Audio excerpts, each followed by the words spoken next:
Dear students, हमारा जो topic है वो है आर्टिकल। आर्टिकल में बेटा हम यूज करते हैं दो किस्म के आर्टिकल्स हैं। एक है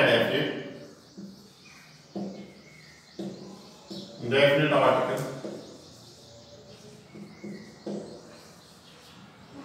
और दूसरा है इनडेफिनेट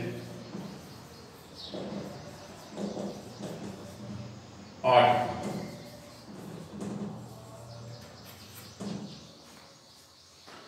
जो डेफिनेट आर्टिकल है इसमें एक ही वर्ड आता है दैट, और जो इनडेफिनेट आर्टिकल है इसमें दो वर्ड आते हैं ए और एन। जो डेफिनेट आर्टिकल है इसका यूज जो होता है यह किसी कॉमन थिंग को प्रॉपर बना देता है, किसी कॉमन थिंग को पर्टिकुलर बना देता है। सपोज मैं आपको एग्जांपल दूंगा, हम लिखेंगे a book. Book common noun है या प्रॉपर नाउन है? ये तो कॉमन नाउन है, इट इज जनरल नेम, तो इसके साथ हम आर्टिकल लिखते हैं ए बुक। लेकिन जब हम इसी कॉमन को प्रॉपर बनाना चाहते हैं, पर्टिकुलर बनाना चाहते हैं, तो हम लिखेंगे द बुक। जरा मुझे बताओ कौन सा करेक्ट है और कौन सा इनकरेक्ट है? ए बुक करेक्ट है या द बुक करेक्ट है? तो ये तो दोनों है, दोनों करेक्ट है।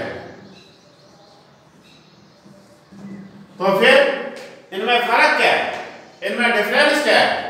जब हम ए बुक बताएंगे it means any book, whether it is English, it is mathematics, it is SST, it is Urdu, it is something else, whether you are reading it or you are not reading it, whether it is your or it is not your.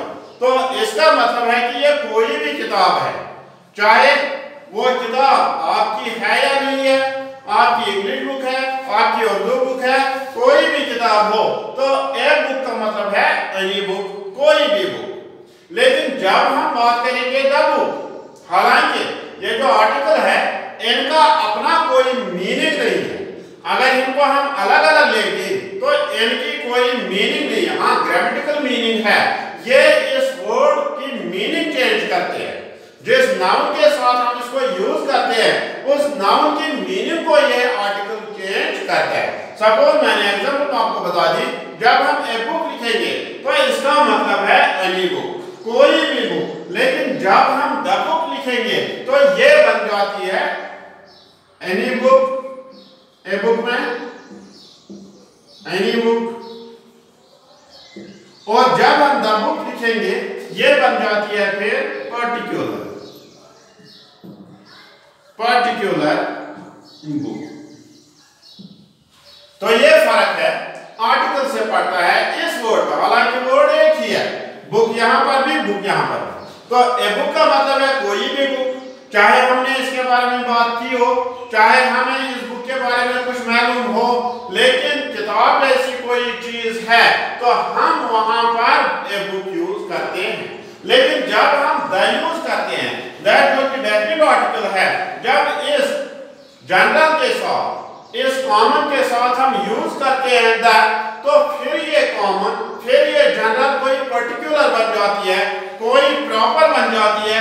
तो जब हम the book लिखेंगे it means particular book, यानी कि वो किताब, यानी कि वो बुक जिसके बारे में हमें मालूम है ये हमारी इंग्लिश बुक है। सपोज मैं आपके क्लास में आ जाऊंगा, मैं आपको बताऊंगा गिव मी द बुक, तो जब मैं बताऊंगा, ये याद रखना चाहिए, जब मैं बताऊंगा गिव मी द बुक, इसका मतलब है मैं आपको कौन सी किताब पढ़ाता हूं, मैं आपको इंग्लिश पढ़ाता हूं। तो जब मैं आपको कहूंगा गिव मी द बुक, तो आपको डेफिनेटली, आपको यकीनी तौर मुझे, क्योंकि मैंने यही बात कह दी तो मैंने द यूज किया, तो इसका मतलब है मैं आपसे यही इंग्लिश बुक मांगता हूं। और अगर मैं आपको कहूंगा गिव मी ए बुक, तो इसका मतलब है कि आपकी जो मर्जी है, जो कोई भी किताब आप देना चाहते हो आप मुझे दे सकते हो, इससे मुझे कोई फर्क नहीं पड़ेगा। लेकिन जब मैं द यूज करूंगा इसका मतलब है या तो हमने इस बुक के बारे में पहले ही बात की है, या आपको मालूम है कि मैंने आपसे कौन सी बुक मांगी, या ये बुक मैं आपसे मांग रहा हूँ, गिव मी द बुक, मुझे ये किताब दे दो, गिव मी द बुक। तो इसका मतलब है आपको मालूम है कि मुझे कौन सी बुक जरूरत है। तो ये फर्क है डेफिनिट और इनडेफिनिट आर्टिकल में। तो फिर जब हम इनका इस्तेमाल करते हैं तो इनका यूज जो है, इनका इस्तेमाल जो है वो अलग अलग तरीके से है।